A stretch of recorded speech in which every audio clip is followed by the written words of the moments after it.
السلام علیکم ورحمۃ اللہ وبرکاتہ رب اشرح لی صدری ویسر لی امری واحلل عقدۃ من لسانی یفقہوا قولی اعوذ باللہ من الشیطان الرجیم بسم اللہ الرحمن الرحیم۔ آج انشاءاللہ تعالی ہم کھانا کھانے کے بعد کی دعا یاد کریں گے، تو چلیے سٹارٹ کرتے ہیں۔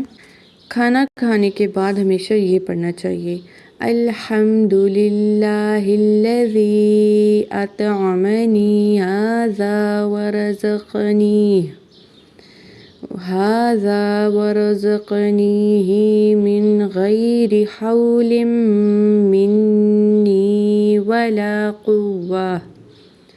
الحمد، ہا کو میم سے ملائیں گے اور دال کو تیزی سے پڑھیں گے۔ الحمد للہ، اللہ تعالیٰ کے لام کو باریک پڑھیں گے اور ہا کو لام سے ملائیں گے۔ للہ الذی، دال کو نرمی سے ایک الف کے برابر لمبا کریں گے۔ اطعمنی، تو کو موٹا اور جنبش کے ساتھ پڑھیں گے، یعنی تو کی آواز پلٹے گی۔ عین اور میم کو تیزی سے پڑھیں گے، نی کو ایک الف کے برابر لمبا کریں گے۔ اطعمنی، الحمد للہ الذی اطعمنی ھذا، ہا اور دال دونوں کو ایک ایک الف برابر لمبا کریں گے۔ ورزقنیہ، واو کو تیزی سے پڑھنا ہے اور را کو بھی تیزی سے پڑھنا ہے، لیکن را کو موٹا پڑھنا ہے۔ زا کو سیٹی کی آواز کے ساتھ تیزی سے پڑھنا ہے۔ قاف کو موٹا اور تیزی سے۔ نی کو ایک الف کے برابر لمبا کریں گے، ہا کو تیزی سے پڑھیں گے۔